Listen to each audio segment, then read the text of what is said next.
Olá, prezados alunos. Hoje daremos sequência ao um dos tópicos do nosso curso de produtor de olerícolas do Programa de Formação Inicial e Continuada do Instituto Federal Tocantins, campus Lagoa da Confusão. Hoje o tópico é o tópico 9, o tópico de pragas e doenças. Creio que no decorrer do curso vocês devem ter visto toda a parte inicial de preparação, de planejamento, escolha do terreno para a implantação de sua horta, né? Alguns outros tópicos foram vistos, como a parte de manejo de tratos culturais e das mais diversas olerícolas, não é mesmo? Várias culturas que integram toda essa esfera da olericultura, não é mesmo? E agora não podemos deixar de falar de pragas e insetos, que são pragas e doenças, na verdade. Insetos são, na sua grande maioria, os insetos que atacam as olerícolas são, na sua grande maioria, insetos que cortam, mastigam, sugam e, de certa forma, todas as partes da planta, né? Alguns atacam mais o caule, outras folhosas, outras os frutos e assim por diante. Essas pragas elas vêm causar danos materiais, danos econômicos, na sua grande maioria acompanhadas de doenças, né? São vetores de doenças, então por isso a importância de conhecermos bem as pragas que podem acometer as nossas culturas, para que só assim possamos dar sequência em um controle, não é mesmo? E diante disso, eu sei que a turma que nos acompanha é bastante diversificada. Acredito eu que alguns devam ser filhos de produtores, outros meros entusiastas, né? Mas assim como eu, sou entusiasta em várias áreas da tecnologia e é louvável. Inclusive eu quero aqui aproveitar e parabenizá-los por estarem buscando um conhecimento nesse período tão difícil, né, que é um período de pandemia, né? Parabéns a todos e vamos dar sequência então ao nosso trabalho, né? Nossos trabalhos nesse tópico, né? Eu gostaria de falar que eu trabalhei com pequenos produtores rurais durante 3 anos, hoje há 12 anos no IF, e há 3 anos, por 3 anos na verdade, trabalhando em assentamentos com pequenos produtores, onde na sua grande maioria não possuíam sequer um pé de alface na ocasião. E quando chegamos nos assentamentos na região, foi proposto, né, à comunidade que fosse trabalhar essa parte, além de saneamento, de várias outras, né, a parte social, econômica, também essa parte de subsistência alimentar, né?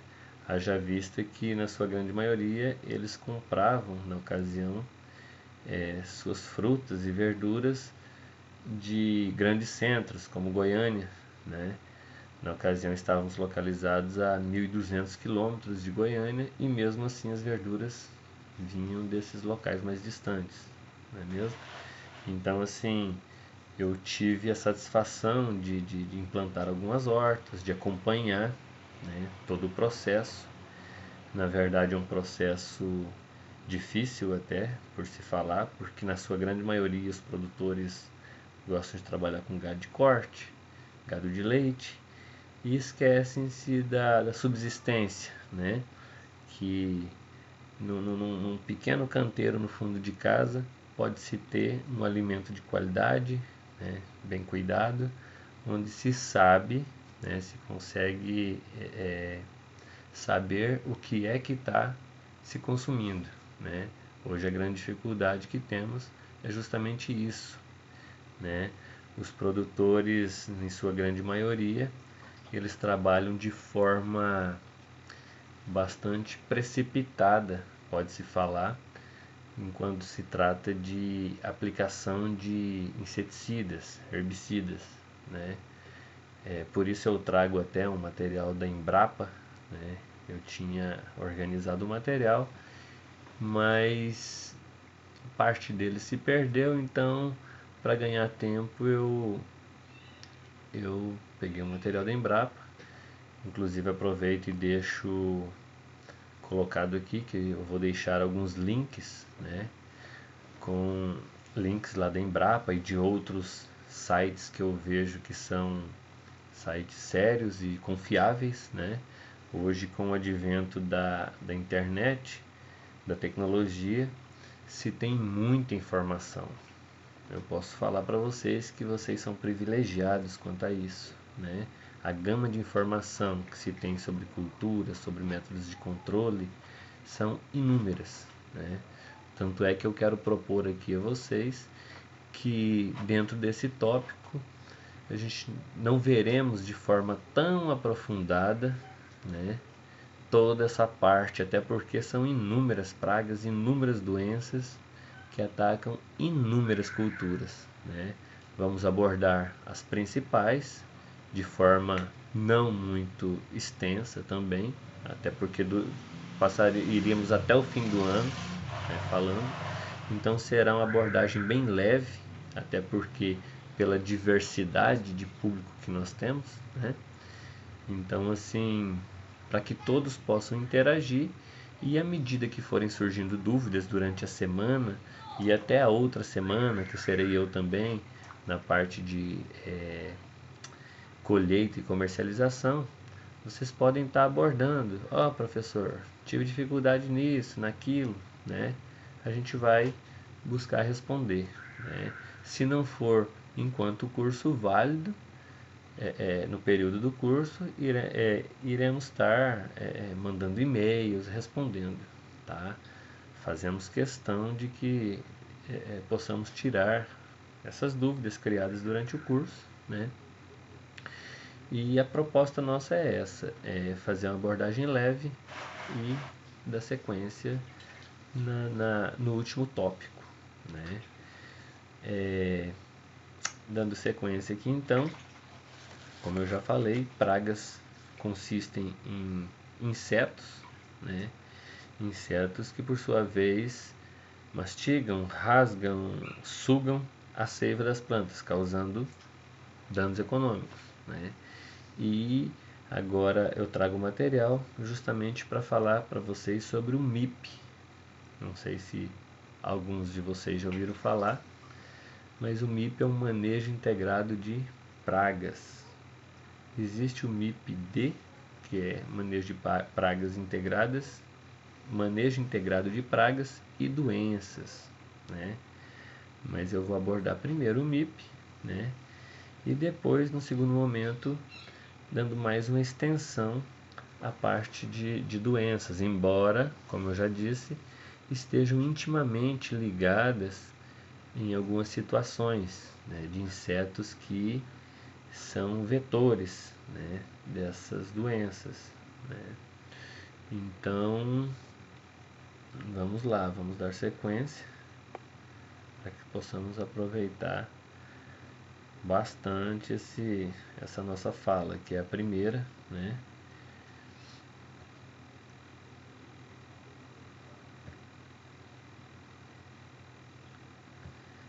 Então, conceitos do MIP, né? Como eu já disse, é um material da Embrapa, né? Um material público, então a gente vai estar fazendo essa abordagem, tá certo? E o que fazer para conter essa praga? O que fazer, né? O que vem a ser o MIP? A solução não está no MIP por cultura, né? Aqui relatam cultura da soja, algodão, feijão e milho, não é mesmo? Realmente não. Não há como se pensar em um controle, em ações específicos para uma doença. Por que é que não? Temos as respostas? Temos. E já fica de dica, as avaliações partirão em parte sairão desse conceito do MIP, tá? Que eu acredito ser um conceito que se deve levar não só para a olericultura, né, mas para todas as áreas. Devemos trabalhar de forma integrada, né? Integrada no sentido de vermos mais as nossas atividades agropecuárias, agrícolas, de forma mais em caráter mais macro, né? Por que de forma isolada não resolveria? Porque muitas vezes eu estaria aplicando, pensando-se em termos de aplicação, né, de inseticidas, aplicando específico para aquela praga, né? Mas me esquecendo de toda a parte ecológica, ambiental, biológica que está nesse meio, né? Então podemos ver aqui que o MIP consiste inicialmente na identificação das pragas e dos inimigos naturais, né? Por que pragas e dos inimigos naturais? Porque alguns insetos considerados pragas são aqueles que causam danos econômicos, né, à produção de alimentos, não é mesmo?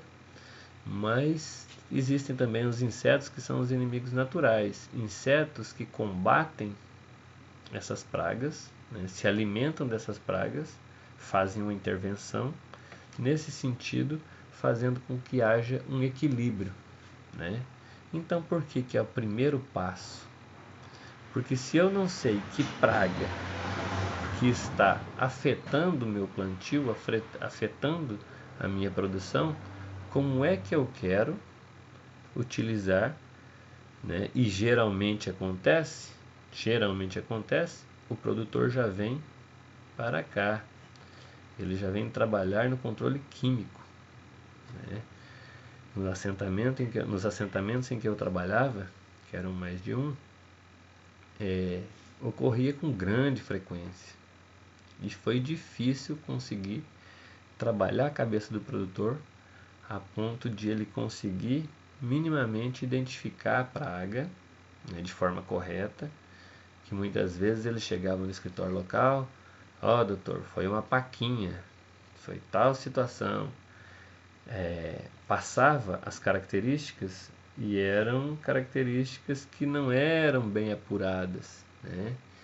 Então o que acontece muitas vezes, e eu posso afirmar quase que com certeza, para quem trabalha com extensão rural, que era o que eu fazia, de que grande parte do produtor, ele vai lá, ele gasta o seu dinheirinho, pequeno produtor, e leva para casa um inseticida que ele não precisaria usar, quando ele não aplica todo, né, causando problemas ao meio ambiente, ele deixa lá, vai vencer, só vai usar no outro ano, e mesmo assim, né, usa, mesmo vencido, e quando não usa, está lá o dinheiro estocado, perdido, né, por conta de uma praga que muitas vezes não causava nem dano econômico, né.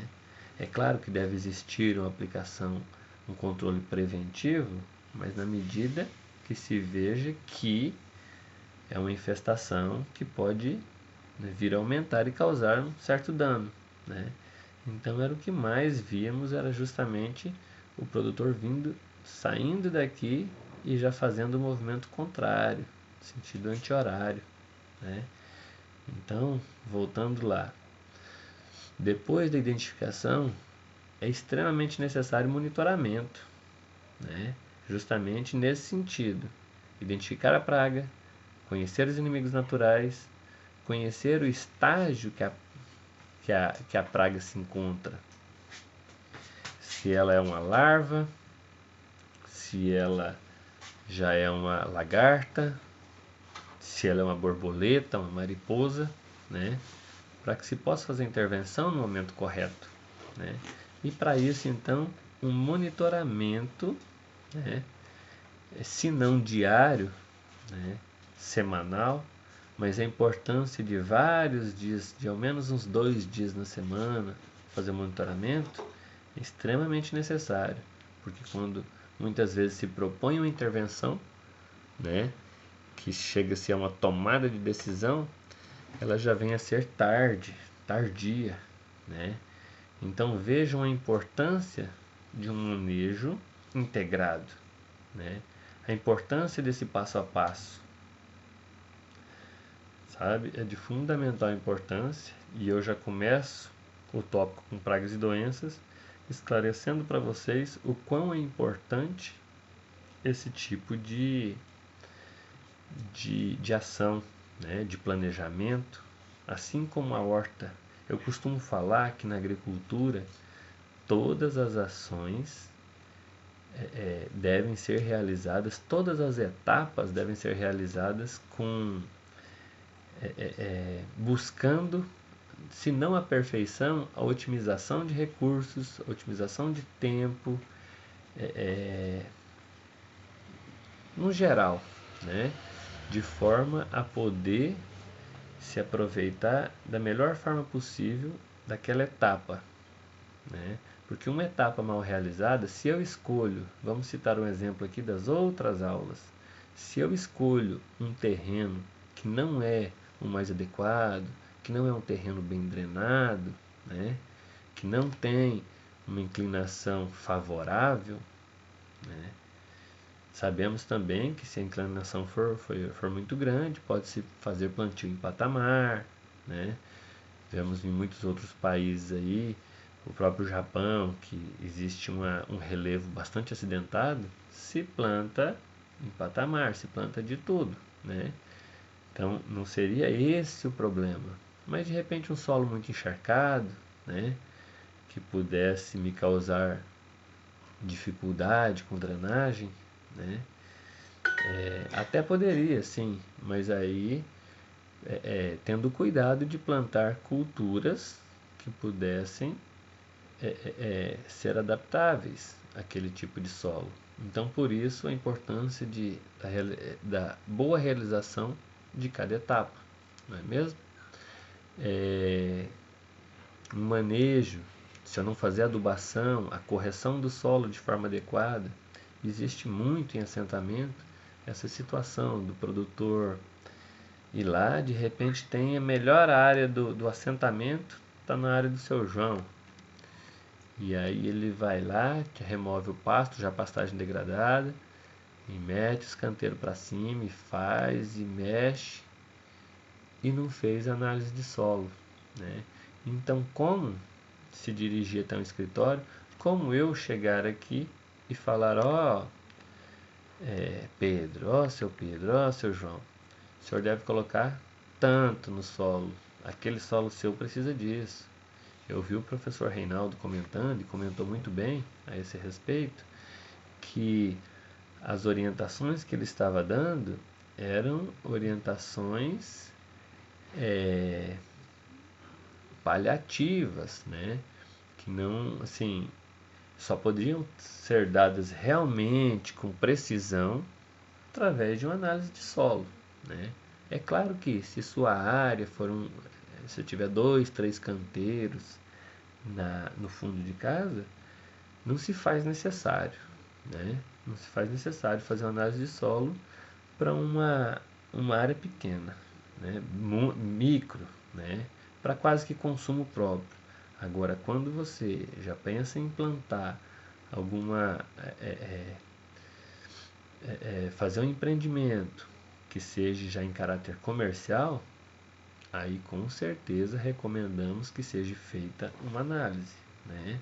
Para poder fazer com que aquela etapa seja realizada também da melhor forma possível, para evitar lá atrás o plantio e depois o aparecimento de uma doença, né? O aparecimento de um inseto, e geralmente, quase que na maioria das vezes, uma doença ela se instala na cultura devido ao que? A falta de uma escolha adequada, de uma muda de qualidade, não é mesmo? Então, assim, a falta de do cumprimento bem realizado de algumas etapas pode lá atrás acarretar, lá na frente, na verdade, acarretar num problema seríssimo. Por exemplo, claro, a adubação pode ser reposta, o preparo do solo pode ser trabalhado, né? Mas assim, a perda de tempo e o aumento do custo, né, de produção em ter que refazer uma etapa uma, duas, três vezes, né? Mas então é isso, vamos voltar aqui à apresentação. Senão o vídeo vai ficar até muito extenso, não é mesmo? Depois do monitoramento e tomada de decisão, nós já entramos na parte de controle, né? É que depois dessas três etapas aqui, é que aí sim vamos ter o momento certo da tomada de decisão, de fazer com que possamos, né, na medida do possível, utilizar o controle cultural, né? Controle cultural de que forma? Algum manejo adequado, algumas medidas para serem minimizados esse impacto, né, da incidência de pragas. Não ocorrendo, se parte então para o controle biológico, né? Hoje, toda essa gama de informação que se tem pela internet, se consegue puxar muita informação valiosa, sabe? Eu vou deixar até alguns links, não vai dar tempo de comentar todo o tipo de controle biológico, né? Mas se tem vídeos, receitas formidáveis, claro, em sites confiáveis. É importante também buscar sempre sites confiáveis, né? O objetivo nosso aqui é fazer uma explanação e tudo, mas para quem tiver mais interesse em aprofundar nas questões, buscar sim a melhor forma de pesquisar na internet, né? Existem sites muito sérios e confiáveis que vocês podem estar tirando muita informação boa, tá certo? Então, a gama de material sobre controle biológico é imensa. E também, partindo-se, não havendo forma de agir no controle biológico, que muitas vezes ele resolve, aí, se o ataque for sério, a incidência já for maior, estiver fora do controle, aí sim deve-se partir para o controle químico, né? E esse controle químico ele deve ser feito obrigatoriamente por um profissional da área, né? Um agrônomo que possa poder emitir um receituário agronômico com maior chance de precisão, né? Com maior precisão. Muitas vezes a gente vê o produtor se deslocando até a casa agropecuária, lá não tem, é claro que o balconista também tem uma vasta bagagem, não é porque de repente não tem a formação que ele não pode, né, dar um pitaco, né? A gente vê muito isso no dia a dia, mas é claro que hoje na grande maioria das casas agropecuárias existem sim um agrônomo que presta assistência, né? Ali, se não está, podem estar pedindo para que eles, né, possam estar atendendo, né? Por que eu falo isso? Porque da mesma forma que a internet está aí para nos auxiliar, para nos dar suporte, também existe o grande mal que essa gama de informação, quase que até a própria automedicação, né? Se vê muito, principalmente em pessoas já de mais idade. Nos assentamentos a gente relatava muito isso também, do, do produtor rural ter sempre um sobrinho, alguém na cidade e pedir que investigasse tal sintoma, né?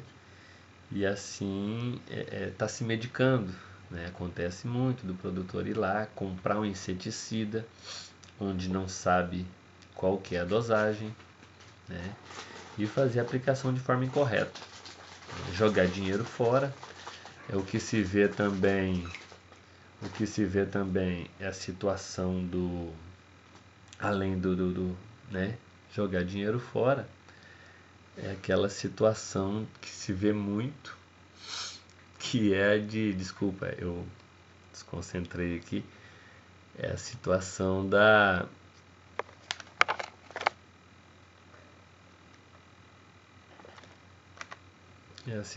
de não conseguir fazer a aplicação de forma correta, não usar o EPI, né, de forma adequada, se intoxicar, né, e aplicar para o inseto errado, dosagem errada, né.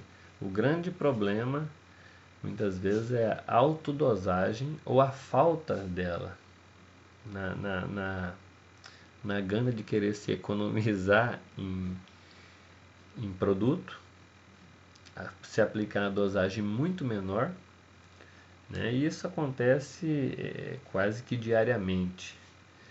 A gente ia no assentamento, fazia vistoria, fazia a recomendação, e aí quando voltava na propriedade, iria questionar na visita técnica, e aí, como que, ó, não resolveu.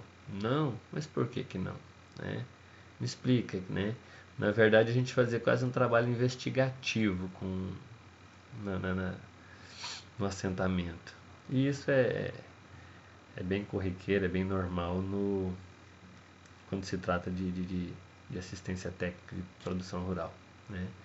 Então, perguntávamos como que era feito e aplicava metade, né? Tentando economizar um pouco do inseticida, se aplicava em dose bem menor, né? Quando não muito maior, a ponto de também descontrolar o ambiente onde se estava, né, trabalhando.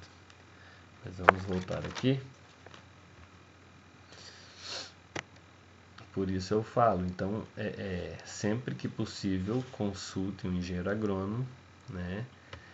Essas aulas não vão ser tão aprofundadas a ponto de darmos um receituário que possam, né, estarem comprando inseticidas e herbicidas de forma a não ter uma recomendação adequada para o tipo de insetos e doenças que acarretarem na propriedade, tá certo?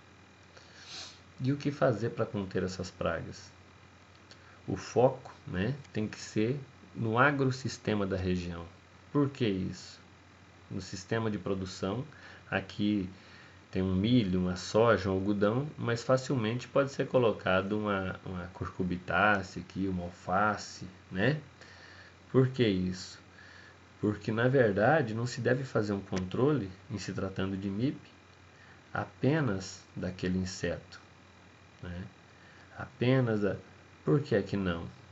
Porque tem que se fazer de forma em caráter que possa abranger o agrossistema, né? Se possível, o da região. Porque já imaginou? Vamos pensar aqui de forma bem prática. Em uma localidade, dada localidade, onde se tem um polo de hortaliças, né? Um polo olerícola. E lá eu resolvo fazer a aplicação, dar combate à minha infestação de percevejo, de gafanhotos. Vamos falar em gafanhotos que recentemente, né? Acho que todos viram uma grande nuvem de gafanhotos se deslocando ao Brasil, não é mesmo? Essa nuvem nada mais era do que um descontrole, uma quebra de equilíbrio no meio ambiente, entende? Então, existe um predador, sim, para aqueles insetos, e na verdade, em dado momento, por N fatores, com certeza na região de onde eles saíram, houve uma quebra, um desequilíbrio ambiental que fizessem ocasionar aquela situação, né? Então, voltando aqui, de nada adianta eu, na minha propriedade, eu estando inserido em um polo de olericultura, né, de hortaliças, produção de hortaliças, eu fazer o controle na minha área para combater lá a mosca branca, sendo que o vizinho ao lado não está nem preocupado e não está nem pensando em um controle, uma intervenção, né? Então, se não pensarmos de forma integrada, no agrossistema regional, de forma a abraçar a região, não se consegue obter êxito no nosso combate, tá certo?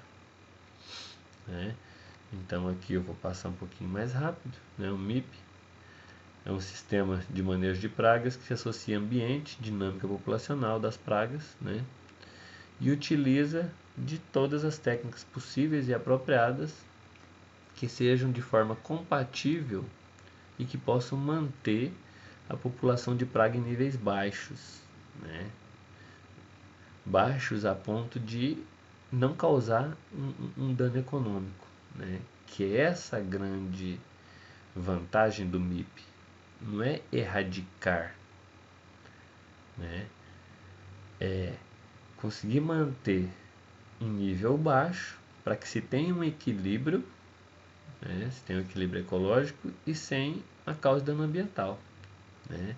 Eu vou postar lá depois no tópico uns vídeos que eu fiz com o produtor aqui da região. Hoje eu me encontro em Vila Rica, Mato Grosso, né? Desde o momento da pandemia eu me desloquei até Vila Rica, e onde meus pais moram, né? Minha mãe mora, e então eu fui até a propriedade do seu Pedro, né? Vocês vão ver lá nos tópicos que foram levantados. Eu fiz uma pequena, em caráter de entrevista com ele, e ele foi muito produtivo a conversa com ele, embora ele um pouco acanhado, né? Acanhado no sentido de não ter tanta fala, né? Ser bem tímido. Ele, ao que ser questionado a respeito de como ele fazia, se havia ele trabalha há 31 anos com lericultura e há 13, 15 naquela área.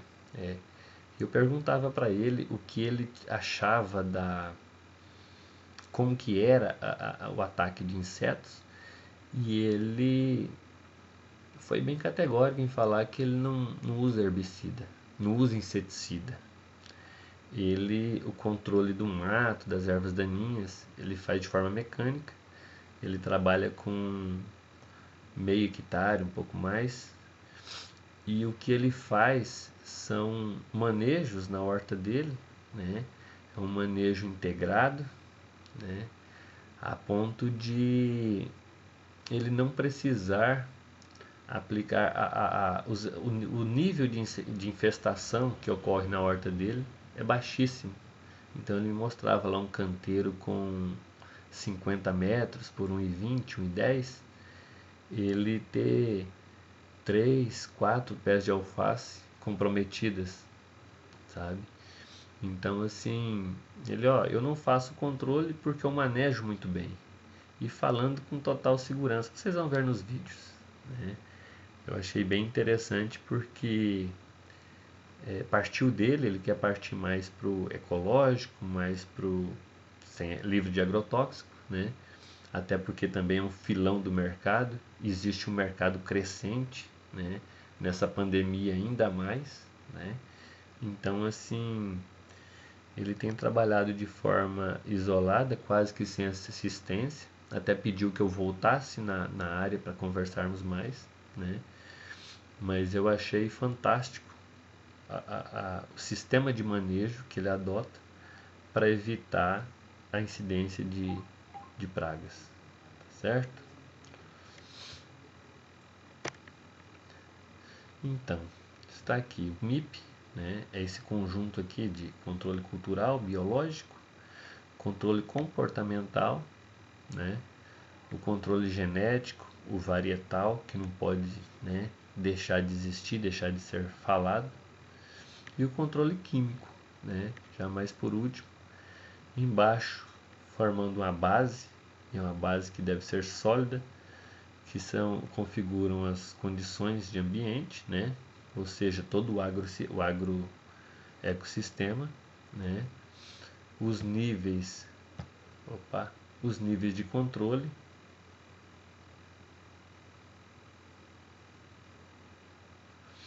o monitoramento, que é o que foi falado, a taxonomia, né? A biologia e a ecologia, né? São de fundamentais importância também, porque é a classificação, né? Taxonomia nada mais é do que a classificação desse inseto, de toda essa parte, né, biológica, né, para saber de que família pertence, a que grupo está ligado, se de repente o inseticida X não vai causar um dano a outro inseto, que é um inseto predador, né? Então já causa um desequilíbrio, né? Então por isso eu deixo aqui mais uma vez falado que a importância de não automedicar e sim procurar um auxílio de um profissional formado para que possa estar orientando da melhor forma possível, não é mesmo?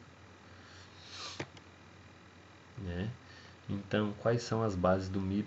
Como eu falei lá embaixo, agora há pouco, a taxonomia, biologia e a ecologia, né? Aqui podemos ver sim os insetos, né, que são predadores da, de outros insetos, né? E que podem estar fazendo todo um controle, né? Gerando assim um equilíbrio, né? O monitoramento, como eu falei, né? Ele deve ser um monitoramento constante. Quando se fala em termos de hortaliças, ele deve ser não só em hortaliças, na verdade, nas demais culturas, mas em se tratando de doenças, são muito rápidas, né, para serem acometidas. Então, quanto antes se monitorar, né, mais eficiente vai ser o controle, né? A praga tem uma eficiência, né? A gente pode ver que ovos, lagartas e adultos em todas as culturas do sistema, ou seja, além do monitoramento, de monitorar, deve-se anotar, deve-se, né, poder registrar de forma adequada quanto de praga se tem e quais são os níveis, né? Quais são os estádios que ela se encontra, né? Se ela está ainda em ovos, ainda em lagartas. Em ovos ainda se pode fazer uma, uma medida preventiva, né? Antes que ocorra toda essa proliferação e esse dano, né? E aí, para depois de monitorado, se possa tomar a decisão, né, de qual controle adotar. Muitas vezes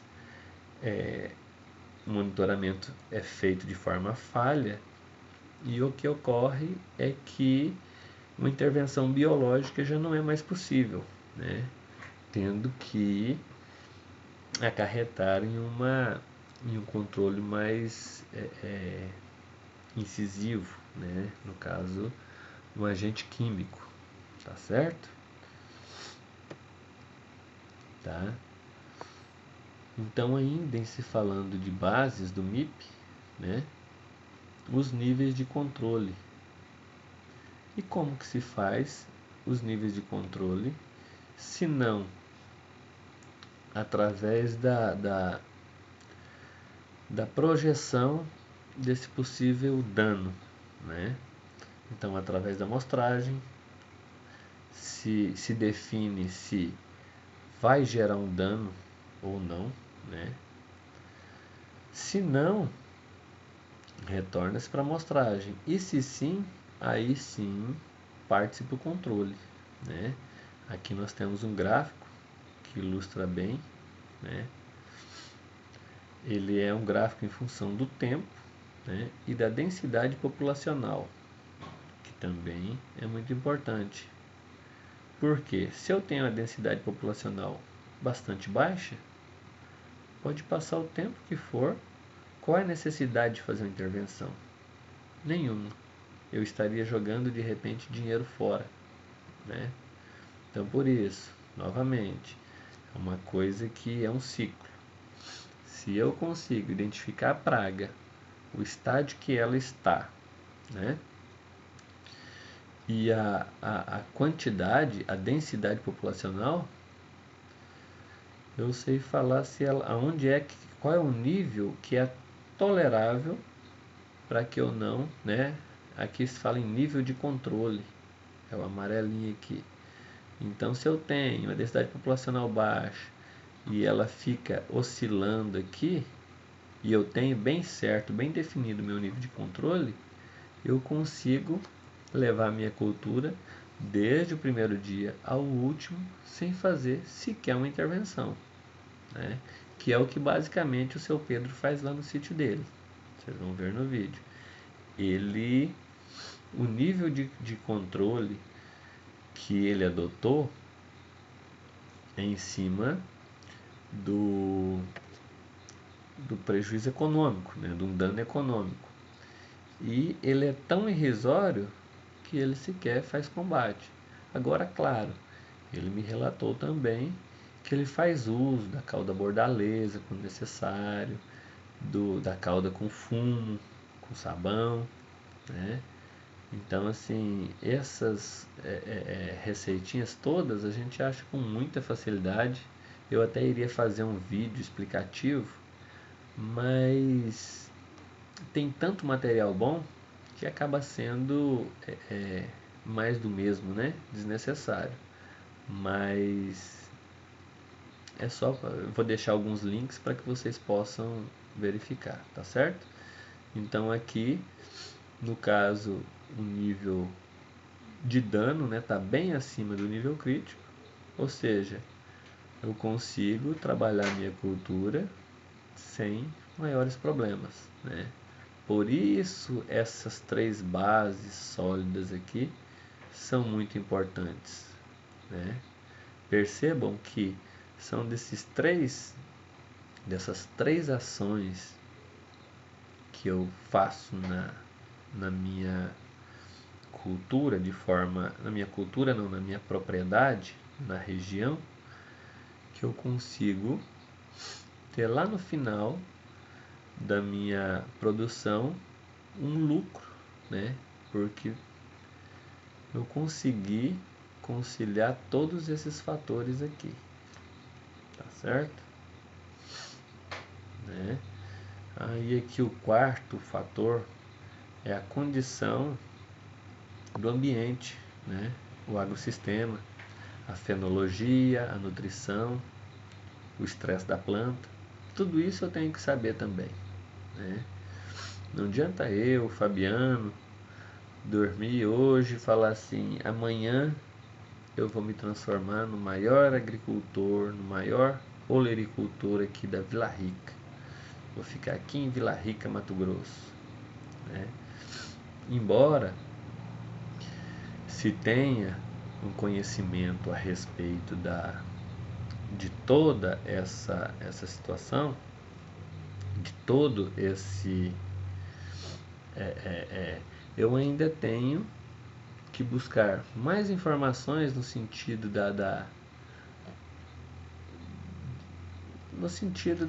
de outras culturas que eu possa implantar, né? O que se vê muito também quando se fala de produtor, é aquele produtor que a gente fala que é o oba-oba, né? Ele tá com... Ele viu que o vizinho plantou lá a abóbora esse ano e a abóbora tá boa de preço. Então ele fala, opa, vou tirar aqui aquela parte de pasto, de não sei o que, vou plantar abóbora também. E vai para cima. Então é o produtor por ocasião, né? Ele planta por ocasião, sem ter conhecimento da cultura, né? Ele não sabe o que ele está implantando, se a planta dele, o que a planta dele precisa, né? Ele não conhece a ponto de saber se os fatores climáticos vão ser favoráveis à cultura que ele está implantando. Ele viu lá na TV e achou legal porque acha que vai dar dinheiro, né? Então existem situações que devem ser cuidadas, né? Aqui ainda em condições de ambientais, de meio ambiente, os inimigos naturais, que é o que eu vinha falando. Muitas vezes, nem todo inseto, né? Preciso deixar bem claro que nem todo inseto é uma praga, como foi falado no início.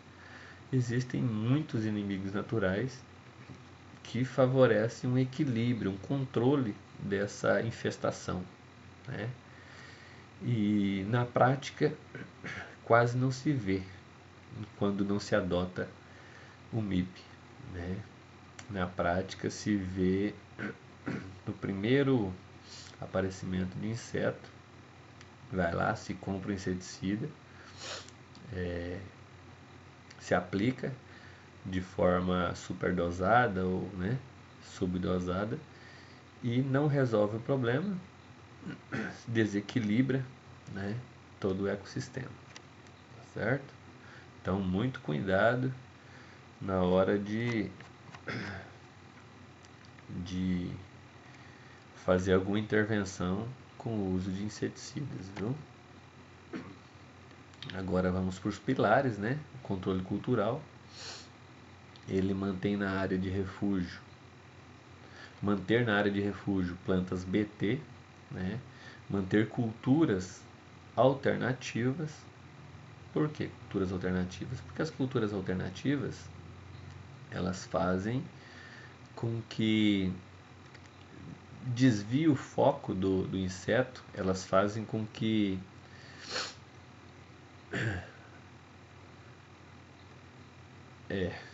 elas eliminar soqueira, a rebrota, né, a tigueira, eliminar plantas daninhas, hospedeiras na entre safra, né? Isso aí, essa situação já se fala mais com relação a plantio em grande escala, está falando de milho, soja, né? Mas no caso das olericulturas, eliminar plantas daninhas, sim, tem que ser eliminadas, né? Só a questão da entre safra, né? E também existe um período de plantio, né? Passando daquilo, o produtor tem que fazer um controle para evitar que quando volte a, a fazer o plantio novamente, aquele solo já não esteja contaminado, né? Com alguns esporos que possam ter ficado, né? Tem o controle biológico, que é preservar, né, os inimigos naturais, como eu já coloquei. Em grandes culturas, não é o caso de hortaliças, em pequena escala, claro, né? Mas se adota sim em maior escala a liberação indutiva de alguns insetos, algumas vespas produzidas em laboratório, né? Com o intuito de estar fazendo controle, né, biológico. Né? Aqui nós podemos ver um, um pouco alguns insetos, né, que fazem parte do controle biológico, né? O Urius, predando o ovo da helicoverpa, né? Então assim, a joaninha, que é um importante predador, né? Ajuda muito a combater na horta alguns insetos, tá certo? As moscas, né? Temos vários insetos, a tesourinha, né? A vespa. A tesourinha muita gente acha que é praga das piores, né? Quando ela faz um trabalho bastante importante como controle biológico, né? Como controle comportamental, usar plantas armadilhas, né? Que é o caso de plantas repelentes, né? Então, muita gente planta ao redor da horta o cravo da Índia, até mesmo o coentro, né? Ele é bastante repelente para alguns insetos, né? Já de controle genético, né? Se faz a liberação de machos estéreis. Isso aí já é mais, como eu falei, é um material que abrange o MIP, mas porém também tá ligado ao manejo integrado de pragas de culturas maiores, né? Aqui o controle varietal, utilizar transgênicos, piretroides com proteínas eficientes para o manejo da praga, né? Em olericultura a gente pouco vai ver esse tipo, pouco não, na verdade nunca, né? Isso aí são para outras culturas comerciais maiores, né? Como a soja, tá? Então, como controle químico, né? É um dos últimos pilares do MIP, utilizar inseticidas seletivos em favor dos inimigos naturais, né, e polinizadores. Então, fazer rotação de inseticidas também é uma situação muito importante que deve ser observada, porque para evitar, né, que sejam aplicados do mesmo modo de ação, o mesmo grupo químico, e faz com que aqueles insetos e aqueles insetos, aquelas pragas que não tiveram um controle eficaz, possam adquirir uma certa resistência, né? Então é bastante complicado essa questão da aplicação de inseticida, herbicida, de forma a não ser aplicado na dosagem correta, né? O que vem acontecer é uma resistência do inseto, da praga, fazendo com que aquele grupo, né, aquele modo de ação daquele determinado inseticida não tenha uma eficácia no controle, tá certo?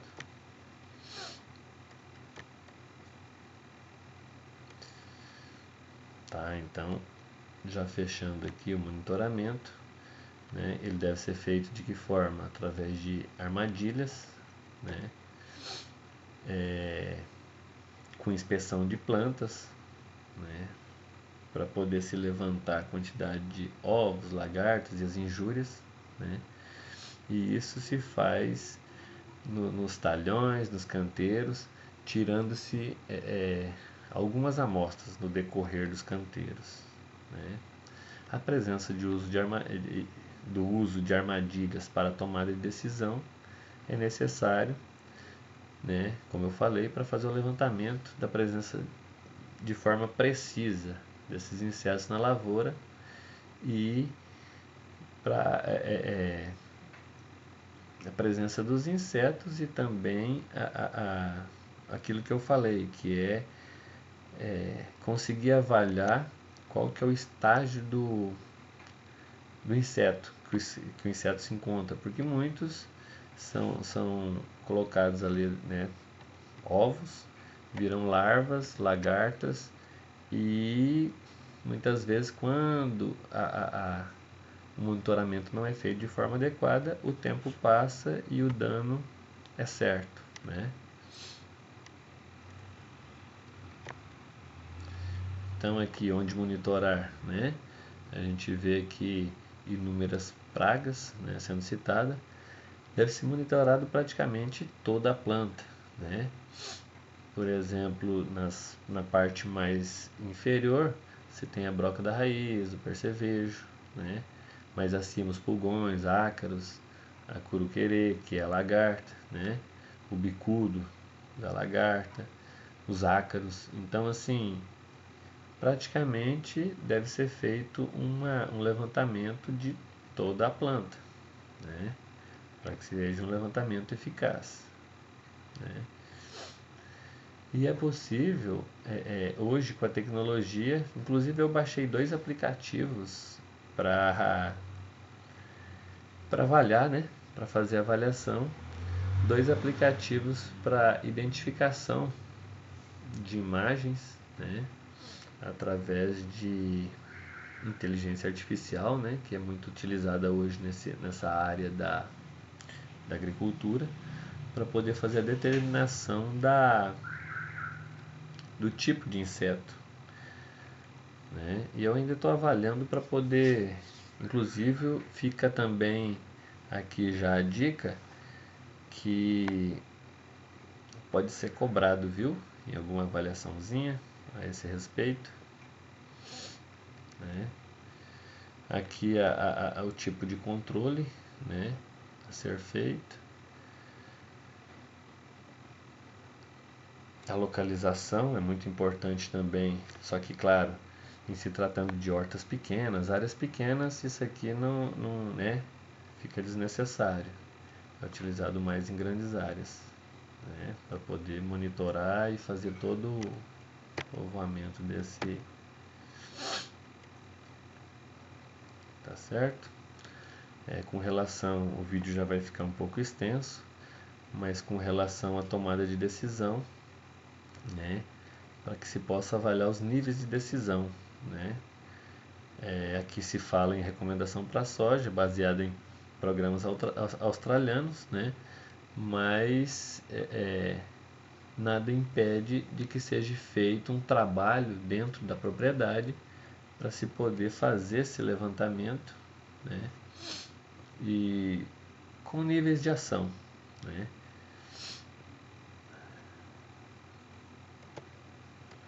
Tá certo? Então, aqui um tomateiro, né? Um helicoverpa, o início da infestação da lavoura, a captura de adultos em armadilhas e 3% das plantas com ovos nas folhas, flores e frutos. Então, assim, é um nível de monitoramento para que se possa tomar, né, uma ação. Aí aqui ele define antes da floração 4 lagartas, né?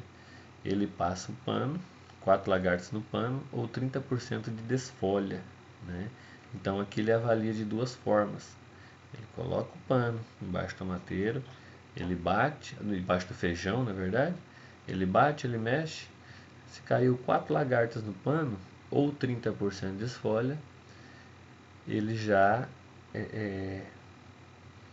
pensa numa possível medida de controle, né? Após a floração, já é de duas lagartas no pano ou 15% de desfolha, né? 10% de vagens danificadas, né? Então vejam aqui que o monitoramento, né? Ele é um monitoramento que deve ser feito de forma bastante consistente, onde ele é avaliado ou pelo método do pano, ou chegando-se a 15% de desfolha, ou 10% de vagens danificadas, né? Já é proposta a intervenção para que se evite um dano, né, maior, isso no caso do feijoeiro.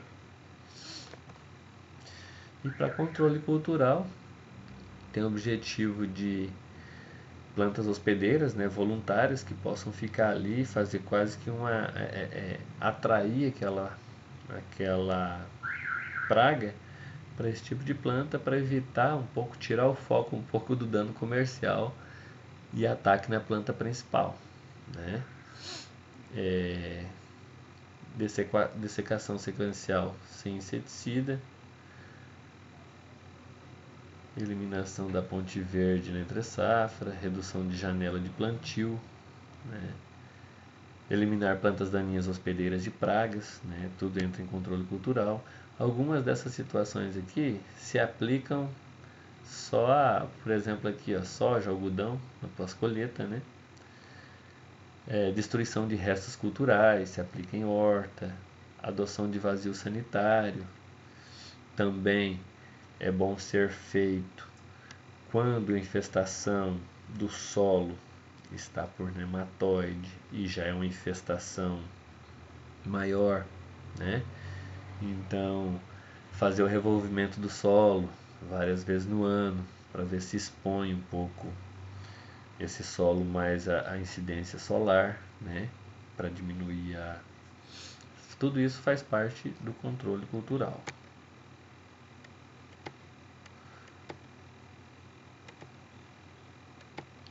Tá certo?